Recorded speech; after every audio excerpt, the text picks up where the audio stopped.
بسم اللہ الرحمن الرحیم۔ السلام علیکم ورحمۃ اللہ وبرکاتہ۔ دنیا شہد کا قطرہ۔ شہد کا ایک قطرہ زمین پر گر گیا۔ ایک چھوٹی سی چونٹی آئی اور اس نے شہد کے قطرے سے تھوڑا سا چکھا۔ اسے بہت مزہ آیا۔ اس نے کسی کام کے لیے جانا تھا۔ جب وہ جانے لگی تو شہد کا مزہ اس کے منہ میں مزید پانی لانے کا سبب بنا اور اس کا منہ بھر آیا۔ کیا زبردست اور مزیدار شہد ہے، کتنا میٹھا ہے، اور آج تک میں نے ایسے شہد نہیں کھایا۔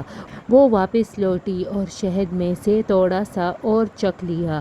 اس نے دوبارہ جانے کا ارادہ کیا مگر اس نے محسوس کیا کہ یہ تھوڑا سا شہد کھانا کافی نہیں ہے، اسے اور کھانا چاہیے۔ وہ رکی اور اس مرتبہ وہ شہد پر ٹوٹ پڑی تاکہ کم سے کم وقت میں وہ زیادہ سے زیادہ لذت حاصل کر سکے۔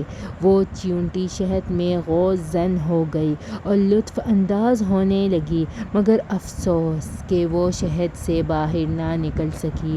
شہد کی چکنائی کی وجہ سے اس کے پاؤں زمین سے چپک گئے اور اس میں پاؤں ہلانے کی طاقت باقی نہ رہی۔ وہ شہد میں رہ گئی، یہاں تک کہ وہ اسی میں ہی مر گئی۔ اس کی لذت اندوزی نے شہد کو ہی اس کی قبر میں تبدیل کر دیا۔